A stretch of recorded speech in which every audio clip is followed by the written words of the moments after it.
Alors pour moi, la couverture de livre parfaite pour l'automne, c'est celle de Linwood Barclay, Les voisins d'à côté. Alors elle me fait penser à l'automne parce qu'il fait sombre. Donc pour moi l'automne ce sont les jours qui se raccourcissent avec le brouillard, le froid. Il y a aussi l'esprit d'Halloween, donc avec le côté bien effrayant. Je dirais le Horla, c'est un livre que j'ai découvert quand j'étais tout jeune et c'est un des premiers qui m'a fait frissonner, il y a un côté assez réaliste. Maupassant arrive vraiment à nous mettre dans une espèce d'ambiance un peu glauque où on ressent vraiment la folie et je trouve qu'il va super bien pour Halloween. Alors, l'accessoire de lecture parfait pour une soirée lecture cosy, je dirais le plaid quand même, pour être bien installé, bien au chaud, bien confortablement et pour démarrer une lecture dans de bonnes conditions. La sortie littéraire de cet automne que j'attendais est Sorcery of Thorn parce qu'il est question de magie, de livres qui ont des caractéristiques humaines et d'une conspiration. Non, pas du gourmandisme.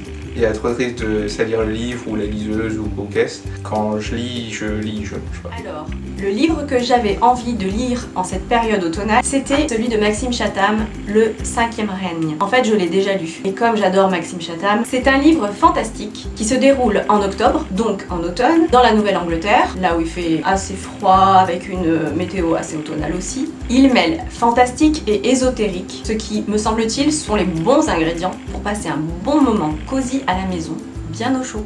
Je dirais La ligne verte de Stephen King, je suis un grand fan de Stephen King. Je l'ai lu en français, en anglais et le film fait partie de mes préférés. Il y a vraiment cette petite ambiance qui donne envie de te blottir avec ce John Café qui est extrêmement touchant. C'est un livre qui me fait pleurer.